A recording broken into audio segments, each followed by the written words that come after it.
إن الحمد لله نحمده ونستعينه ونستغفره ونعوذ بالله من شرور أنفسنا وسيئات أعمالنا من يهده الله فلا مضل له ومن يضلل فلا هادي له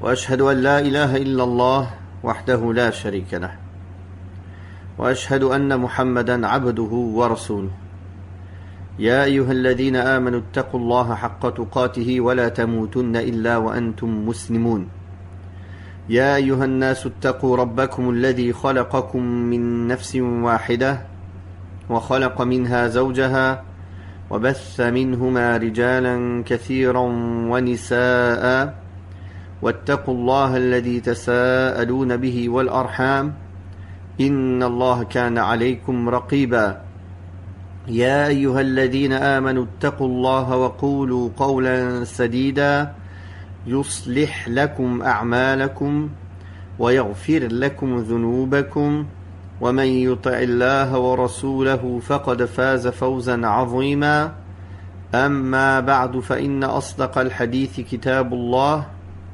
وخير الهدي هدي محمد صلى الله عليه وسلم وشر الأمور محدثاتها وكل محدثة بدعة وكل بدعة ضلالة وكل ضلالة في النار.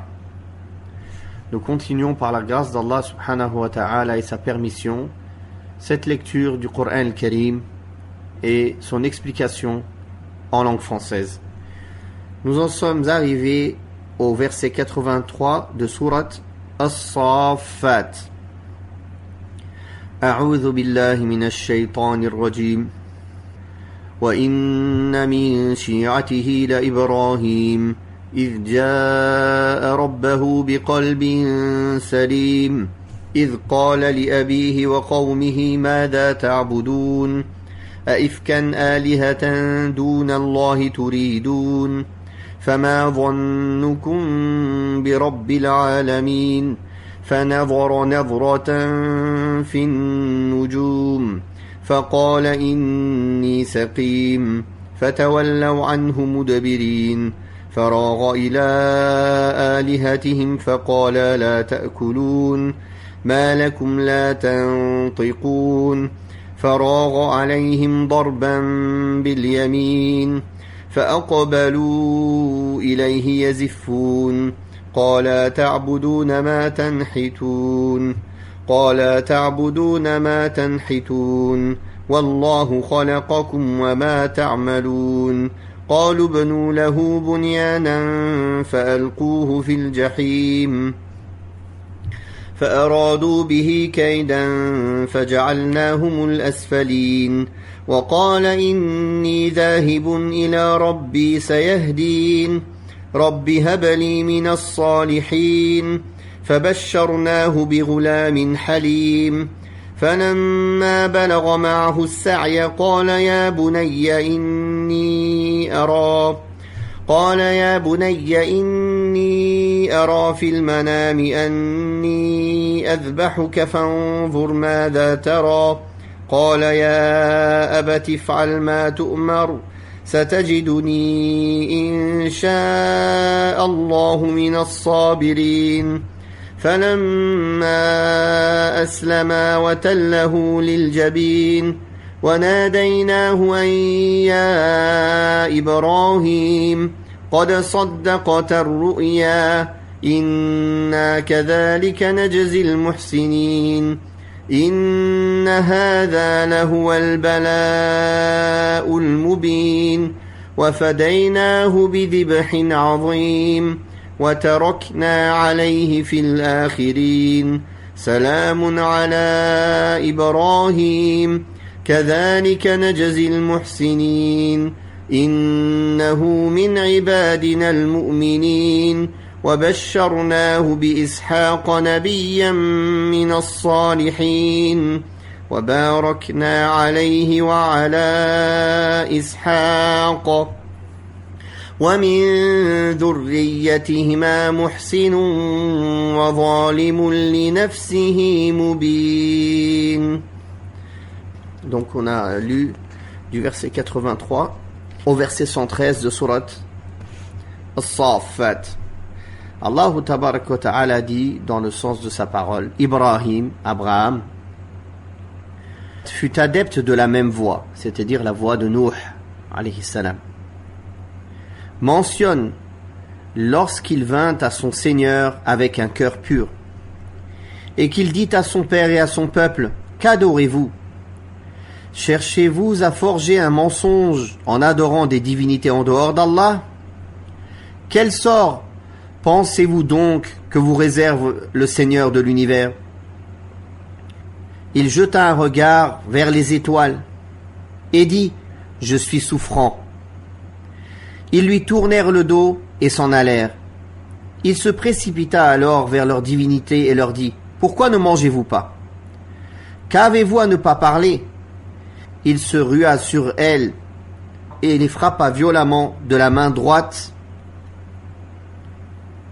Lorsqu'ils revinrent et découvrirent leurs idoles brisées, les gens accoururent vers lui. Il leur dit, adorez-vous ce que vous sculptez, alors que c'est Allah qui vous a créé, vous, et tout ce que vous faites.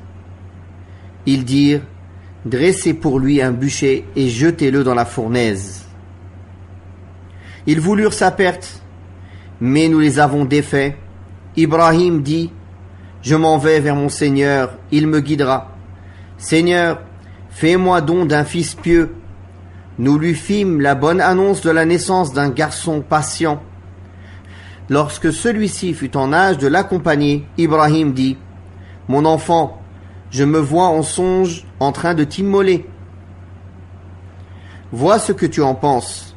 Ismaïl dit, Père, fais ce qui t'est ordonné. Tu me trouveras, si Allah le veut, du nombre des patients. Quand tous deux se furent soumis à l'ordre d'Allah et qu'Ibrahim eut couché son fils le front contre terre, nous l'appelâmes, ô Ibrahim, tu as cru et t'es conformé à la vision. C'est ainsi que nous rétribuons les bienfaisants. Ceci fut une épreuve manifeste. Nous remplaçâmes l'immolation de son fils par un sacrifice éminent, et nous avons perpétué son souvenir dans la postérité. Que le salut soit sur Ibrahim. C'est ainsi que nous rétribuons les bienfaisants. Il comptait parmi nos serviteurs croyants. Nous lui fîmes la bonne annonce après cela de la naissance d'Isaac, prophète parmi les pieux. Et nous bénîmes Abraham, ainsi que Isaac. Parmi leurs descendants, il est des bienfaisants et d'autres qui se font manifestement tort à eux-mêmes. Dans ce passage de Surat As-Saffat, Allah Tabarak wa Ta'ala nous dit que le prophète Ibrahim, l'ami intime, le plus aimé d'Allah, était sur la même voie que nous, alayhi salat wa salam, la même ligne de conduite, et qu'il a partagé la même foi que lui, et le même message, et la prophétie, en appelant les gens à adorer Allah seul, subhanahu wa ta'ala, sans associer, et en voyant que quand ils invoquaient Allah, Allah, subhanahu wa ta'ala, a exaucé leurs invocations. Et Ibrahim, alayhi salam, l'ami intime, le plus aimé d'Allah, tabarak wa ta'ala, un des plus aimés d'Allah, subhanahu wa ta'ala, qui s'est sincèrement dévoué à son Seigneur, avait le cœur pur de toute associaterie, de tout polythéisme, de tout doute et de toutes les passions qui le voilent de son Seigneur. Certes, lorsque le cœur d'un homme est saint, pur, il devient saint de tout mal, préservé de tout mal et ouvert à tout bien. Il était ainsi pur aussi de toute jalousie et de toute tromperie envers les créatures d'Allah, de même que tous les autres défauts. C'est pour cela qu'il conseilla son peuple avec sincérité. Il les appela à adorer Allah seul, en leur disant: qu'est-ce que vous adorez? Qu'adorez-vous donc? C'est une question sous forme d'exclamation, c'est-à-dire pour critiquer ce qu'il faisait et pour montrer sa contestation à ce qu'il faisait. Préférez-vous adorer de fausses divinités à la place d'Allah? En dehors d'Allah tabaraka wa ta'ala, vous préférez adorer des fausses divinités qui n'ont aucun attribut de la divinité, qui ne méritent aucune adoration. Que pensez-vous donc que le Seigneur de l'univers va faire de vous pour avoir adoré ces fausses divinités en dehors de lui ou avec lui? Il s'agit là d'une menace, d'un châtiment douloureux qui viendra de la part d'Allah tabaraka wa ta'ala s'ils persistent dans leur associaterie et dans leur polythéisme. Quelle imperfection attribuez-vous à Allah tabaraka wa ta'ala pour lui adjoindre des associés et des égaux? Donc Ibrahim alayhi salatu wassalam a voulu démolir leur statut. Aussi a-t-il profité d'une occasion suite à une participation de leur part à une de leurs fêtes pour sortir avec eux sur la route. Puis tournant son regard du côté des étoiles, il déclara: je suis malade, je suis souffrant. Pourquoi il a tourné son regard du côté des étoiles? Car le peuple d'Ibrahim croyait dans les étoiles, ils adoraient les astres. Ibrahim alayhi salam n'a pas menti quand il a dit je suis souffrant, c'est-à-dire il souffrait, il était peiné de voir son peuple égaré. Il souffrait de voir qu'ils adoraient des divinités en dehors d'Allah. Le messager d'Allah sallallahu alayhi wa sallam a appelé cela des mensonges, mais ce n'est pas un vrai mensonge. En langue arabe, al-kadhib, il a un sens littéraire, c'est-à-dire de dire une chose qui est contraire à la réalité, et il a un sens religieux. Or, ici, Ibrahim alayhi salatu wassalam n'a pas menti clairement. Il a utilisé at-tawriyah, qui est le fait de dire un mot qui comporte plusieurs sens, qui a un sens apparent et plusieurs sens cachés. Et quand il dit « je suis souffrant », celui qui l'écoute, il peut croire qu'il est malade réellement, physiquement. Cela veut aussi pouvoir dire « je souffre de douleur de vous voir dans l'égarement, de vous voir adorer autre qu'Allah ». N'est-ce pas? Alors le prophète sallallahu alayhi wa sallam a dit Ibrahim alayhi salatu wa sallam n'a menti que 3 fois, mais ce n'est pas des mensonges. Comme on a dit, ce n'est pas un vrai mensonge, c'est at-tawriyah. At-tawriyah, c'est le fait, comme j'ai dit auparavant, de dire un mot qui comporte un sens apparent et d'autres sens secondaires. Et on fait exprès de l'utiliser pour se sortir de situations affligeantes. Je vais donner un exemple qui s'est passé au temps du prophète sallallahu alayhi wa sallam. Quand le prophète sallallahu alayhi wa sallam était sur la route pour faire l'hégire avec Abu Bakr as-Siddiq, radiyallahu anhu, des gens les ont rencontrés sur la route, ils connaissaient Abu Bakr, mais ils ne connaissaient pas le visage du prophète sallallahu alayhi wa sallam. Ils lui ont demandé: qui est cette personne avec toi? Qu'a-t-il répondu? Il a dit: c'est quelqu'un qui me guide sur la route. C'est quelqu'un qui me guide sur la route. Donc il leur a fait croire que c'est un guide, c'est-à-dire dans le désert, et en réalité il a voulu dire celui qui me guide sur la route du droit chemin. Et il a dit cela pour protéger le prophète sallallahu alayhi wa sallam du mal des Quraysh qui le chassaient, qui le cherchaient, qui ne voulaient pas le laisser faire l'hégire, la hijra. De même, une fois le prophète sallallahu alayhi wa sallam, sur la même route, ils ont rencontré un peuple qui leur ont demandé, ils ont rencontré des gens qui leur ont demandé: d'où venez-vous? Il y avait une tribu arabe qui était proche des mers qui s'appelait Ma, c'est-à-dire les tribus qui habitent proche de la mer. Et le prophète sallallahu alayhi wa sallam a répondu: Min Ma, d'où venez-vous? De l'eau. Oui. وَجَعَلْنَا مِنَ الْمَاءِ كُلَّ شَيْءٍ حَيٍّ. Nous avons fait de l'eau toute chose vivante. Effectivement, toute chose vivante, son origine est l'eau.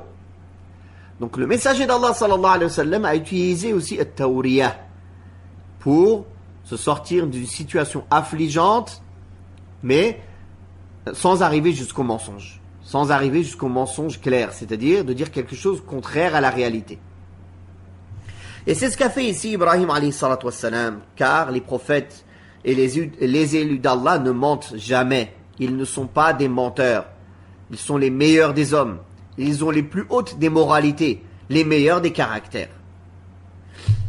Donc le prophète sallallahu alayhi wa sallam a dit en parlant d'Ibrahim, Ibrahim alayhi salam n'a menti que 3 fois. Ce sont sa parole, je suis malade, je suis souffrant. C'est la plus grande d'entre les statuts qu'il l'a fait. Et en disant au sujet de son épouse, elle est ma sœur. Effectivement, elle est sa sœur dans la foi.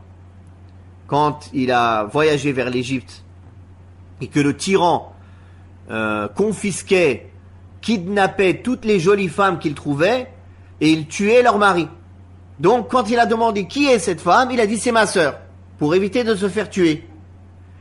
Et quand il l'a kidnappée, Allah l'a protégée. Nous connaissons l'histoire de Sarah. Quand le tyran a voulu mettre la main sur elle, il est devenu paralysé. Allah l'a paralysé. À chaque fois qu'il a essayé de mettre la main sur elle, Allah l'a paralysé. Alors il a renoncé et il lui a fait cadeau d'une servante qui est Hajar. Hajar, que Sarah a fait cadeau de Hajar à Ibrahim alayhi salam, car il n'arrivait pas à avoir d'enfant. Donc elle lui a fait cadeau de cette servante pour qu'elle soit une servante épouse pour Ibrahim alayhi salam, pour qu'il puisse avoir un enfant.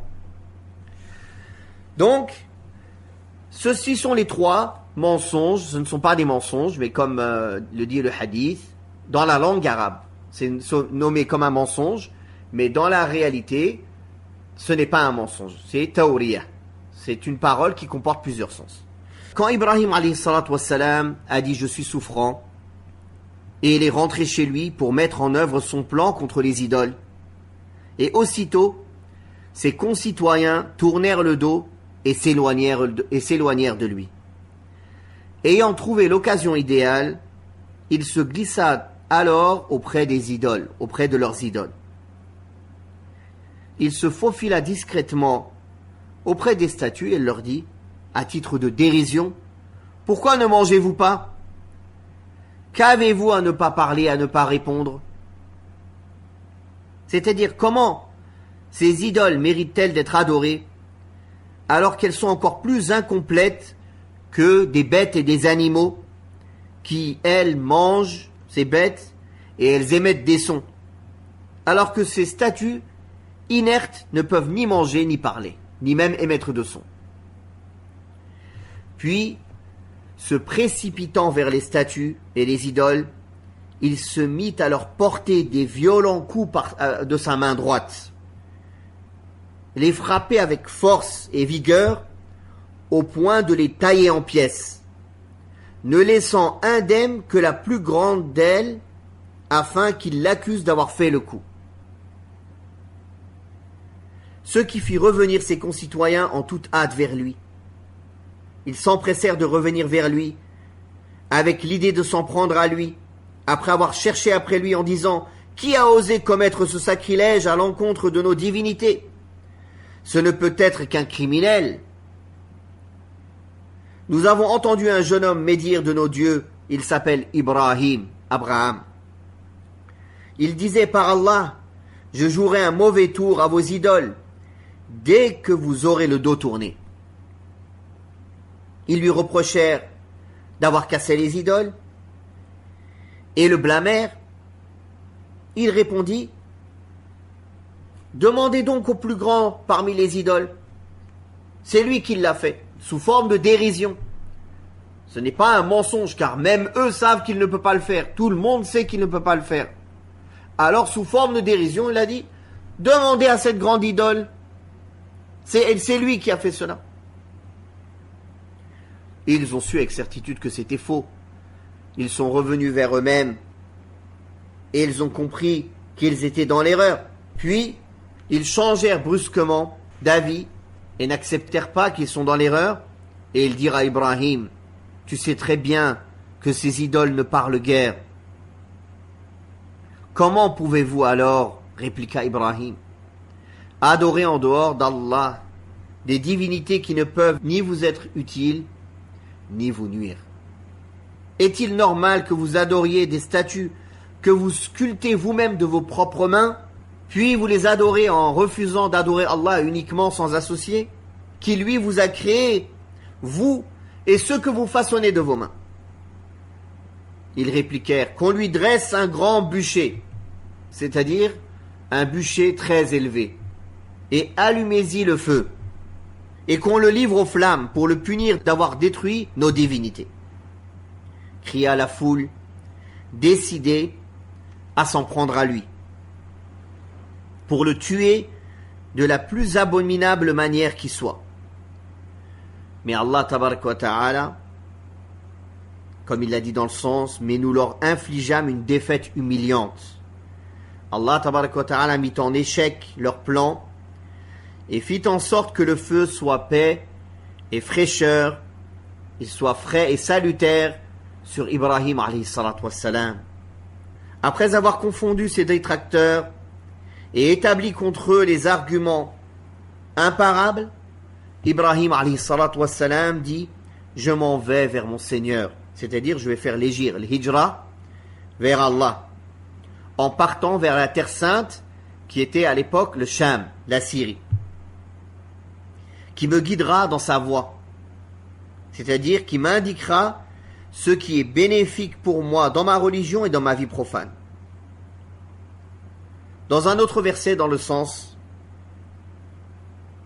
il a dit: je me détourne de vous et de ceux que vous adorez en dehors d'Allah, et j'invoque mon Seigneur, certainement je ne serai pas déçu de lui adresser mes requêtes. Puis Ibrahim implora Allah: Seigneur, supplia-t-il, veuille m'accorder une vertueuse postérité. Il demande à Allah d'avoir une descendance vertueuse et pieuse. Il était déjà âgé et il n'avait pas d'enfant. Il en fut ainsi. Après qu'il eut désespéré de son peuple, en ne voyant aucun bien en eux, il invoqua alors Allah tabaraka wa ta'ala afin qu'il lui accorde un enfant vertueux, qui lui soit bénéfique de son vivant et après sa mort. Allah tabaraka wa ta'ala exauça son invocation et dit: nous lui annonçâmes alors que son foyer serait égayé par la naissance d'un enfant plein de sagesse. Ici il s'agit de Ismaïl. Ismaïl qui est le plus grand des deux fils à Ibrahim. Allah tabaraka wa ta'ala a voulu que Ibrahim ait un fils avec sa servante Hajar, qui est le plus grand de ses garçons, Ismaïl alayhi salatu wassalam. Et Allah, en parlant de lui, a dit qu'il donnerait naissance à un enfant plein de sagesse. Et sans aucun doute ici il s'agit de Ismaïl, car plus tard dans le verset, après avoir annoncé ici la bonne nouvelle de la naissance de Ismaïl, plus tard il y a un autre verset qui vient tout de suite après ici, qui annonce la naissance de Ishaq. Cela prouve donc que le fils d'Ibrahim, qui était le plus grand et qui allait être sacrifié, c'est Ismaïl et non pas Ishaq. Car Allah tabaraka wa ta'ala a dit au sujet d'Ishaq: nous lui annonçâmes à son épouse la bonne nouvelle de la naissance d'Ishaq, et après Ishaq, celle de Yaqub, Jacob. C'est donc la preuve que l'enfant qui a été offert en sacrifice n'est pas Ishaq, mais bien Ismaïl. Et Allah tabaraka wa ta'ala a qualifié Ismaïl de sage. C'est là une qualité qui suppose la patience, la bonne moralité, l'indulgence et le pardon des torts d'autrui. Et lorsque Ismaïl alayhi salatu wassalam fut en âge d'accompagner son père, c'est-à-dire lorsqu'il fut en mesure d'aider ses parents et de ne plus être une charge pour eux, Ibrahim alayhi salatu wassalam lui dit: mon cher fils, j'ai vu en rêve, en songe, que je devais te sacrifier, je devais t'égorger, t'immoler. Et les rêves des prophètes sont des révélations. À la différence des rêves des gens du commun qui ne sont pas prophètes. Par exemple, une personne du commun, il voit en rêve qu'il doit égorger son fils, il ne se réveille pas le matin, il essaie d'égorger son fils. C'est haram. Ce rêve, il vient de Shaitan. Mais les prophètes, leurs rêves font partie de la révélation qu'Allah leur révèle. Donc, Ibrahim alayhi salatu wassalam a annoncé à son fils qu'il avait vu en rêve qu'il devait l'égorger. Et son fils savait que les rêves de son père sont une révélation, un ordre d'Allah. Alors, Ibrahim a concerté son fils. Vois ce qu'il y a lieu de faire. Certes, l'ordre d'Allah doit être appliqué impérativement. Ismaïl alayhi salatu wassalam répondit à son père avec patience et dévouement et obéissance et satisfait de la volonté de son Seigneur. Père, fais ce qui t'est ordonné par Allah. Tu verras, Inch'Allah, si Allah le veut, que je suis parmi les gens qui s'arment de patience dans l'épreuve. Il a donc informé son père qu'il va s'armer de patience par la volonté d'Allah, si Allah lui permet. Or, quand tous deux se sont soumis à la volonté d'Allah, se sont résignés à l'ordre d'Allah, tabaraka wa ta'ala, Ibrahim et Ismaïl, le premier décidé à sacrifier et immoler son fils, qui est le fruit de ses entrailles, pour se soumettre à l'ordre de son Seigneur et par peur de son châtiment, et le deuxième, armé de patience et soumis à l'adoration de son Seigneur, puis à l'obéissance de son père, Allah tabaraka wa ta'ala dit que quand il a couché son fils sur le front, face contre terre, prêt à l'immoler, en tournant le visage vers le sol pour ne pas le regarder au moment de l'immolation. Et lorsque nous l'appelâmes, durant ce moment critique et cette situation surprenante, ô Ibrahim, ô Abraham, tu as ajouté foi à ta vision. C'est-à-dire, tu as exécuté l'ordre qui t'a été donné dans ton rêve, dans ta vision, dans la mesure où tu t'es apprêté à sacrifier ton fils en mettant en application toutes les causes impliquant cela, ne restant qu'à faire passer le couteau sur le cou de ton fils.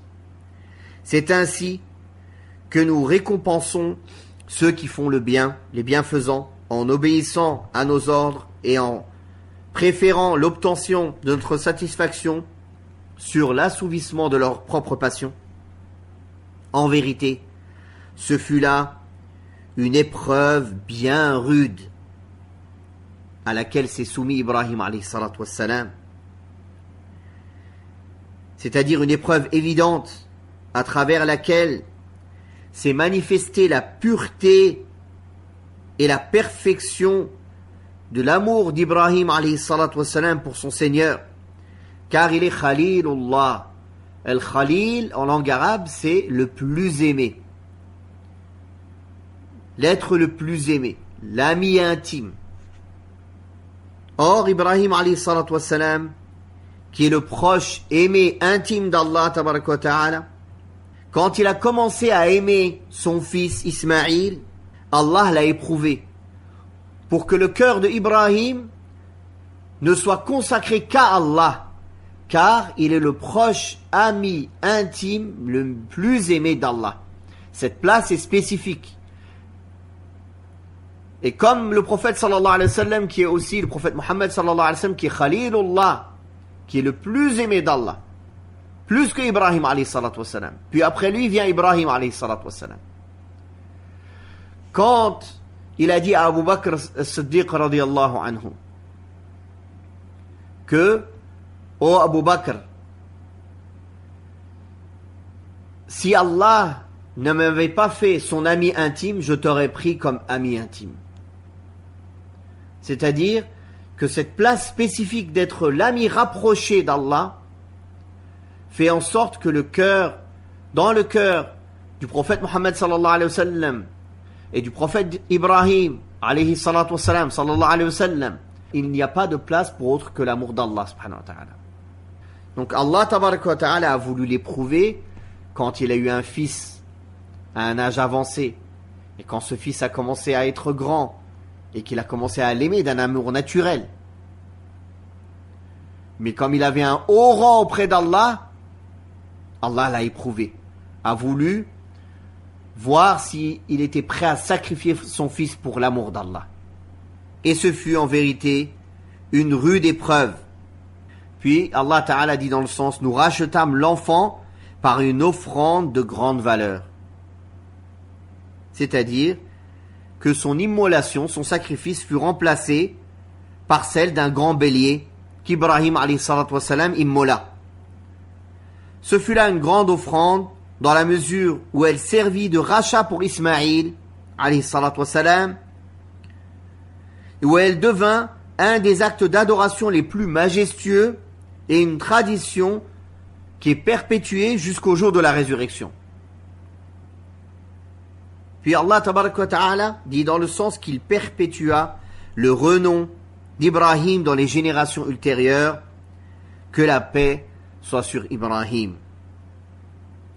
C'est-à-dire que nous avons fait de lui d'excellents éloges qui se sont transmis dans les générations futures, au point où à chaque époque après sa mort, Ibrahim alayhi salatu wassalam est aimé et loué de tous les êtres biens et pieux.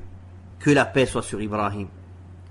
C'est ainsi que nous récompensons les gens de bien, les gens dans l'adoration d'Allah, qui sont bien dans l'adoration d'Allah et le comportement avec les créatures d'Allah, en les soulageant de toutes les épreuves et en leur accordant le salut et les éloges louables. Ibrahim était un de nos serviteurs croyants, croyant en ce qu'Allah a ordonné de croire. Il était de ceux dont la foi les a menés au degré de la certitude. Comme Allah tabaraka wa ta'ala a dit dans le sens, c'est ainsi que nous montrons à Ibrahim le royaume des cieux et de la terre, afin qu'il soit parmi ceux qui ont la certitude. Puis dans le verset 112, Allah tabaraka wa ta'ala dit, nous lui annonçâmes après cela également l'heureux avènement d'Isaac, comme prophète parmi les saints. Subhanallah, Sarah n'arrivait pas à avoir d'enfant. Allah a voulu qu'il soit éprouvé par le tyran en Égypte et que ce tyran lui offre une servante, Hajar, qu'elle à son tour a offert à son mari pour qu'elle devienne sa servante épouse et qu'il ait un enfant avec elle. Ce qu'Allah a fait, il lui a donné Ismaïl alayhi salam, car il n'arrivait pas à avoir d'enfant avec Sarah. Puis après cela, Allah tabaraka wa ta'ala a quand même voulu donner un enfant à Sarah, qui fut Ishaq, qui fut aussi un prophète parmi les saints, comme son grand frère Ismaïl. Et Ishaq, fils de Ibrahim, qui est le père de Yaqub, Jacob, dont le nom est aussi Israël, Yaqub, qui est le père de Youssouf, Joseph. Et quand on dit les enfants d'Israël, c'était les 12 enfants de Yaqub, de Jacob, Joseph, qui ont fondé chacun d'entre eux une tribu, les 12 tribus des enfants d'Israël, des enfants de Yaqub, alayhi salatu wassalam. Donc vous avez vu la descendance pieuse qu'Allah a donnée à Ibrahim. Du côté d'Ismaïl, il lui a donné comme descendance le prophète Mohammed sallallahu alayhi wa sallam, qui est un descendant d'Ismaïl. Et du côté d'Ishaq, tous les prophètes de Bani Israël, qui ont été envoyés aux enfants d'Israël, dont le dernier est qui? Et Isa alayhi salatu wassalam. Jésus, comme il dit.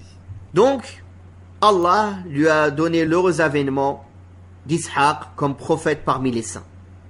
Et il dit, dans le verset 113, et nous lui accordâmes notre bénédiction, c'est-à-dire à Ibrahim, ainsi qu'à Ishaq, et parmi leurs descendance, il y eut des hommes de bien et d'autres manifestement injustes envers eux-mêmes.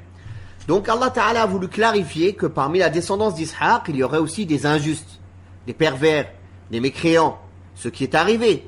Car dans la descendance d'Ismaïl, Ibrahim a donné naissance à 3 grandes nations. Ismaïl est le père des Arabes, Ishaq, il est le père des Romains et des Juifs. Et effectivement, parmi leurs descendance, il y a eu des injustes. Les Arabes qui après Ismaïl ont commencé à adorer les statues et ont été polythéistes et associâtres, et les Romains et les Juifs, chacun selon leurs égarements. Donc, en disant cette parole, si Allah Ta'ala se serait arrêté en disant « Et nous lui accordâmes notre bénédiction ainsi qu'à Ishaq », quelqu'un aurait pu croire que toute sa descendance est vouée à être pieuse. Mais ce n'en est pas ainsi. Dans leur descendance, comme Allah Ta'ala dit, parmi leur descendance, il y eut des hommes de bien et d'autres manifestement injustes envers eux-mêmes en faisant des péchés. Manifestement injustes à travers leur associaterie, leur mécréance. Et ceci pour éviter de généraliser l'octroi de cette bénédiction à toute la descendance de Ibrahim alayhi salatu wassalam. Wallahu ta'ala a'la wa a'lam wa sallallahu ala Muhammadin wa ala alihi wa sahbihi wa sallam.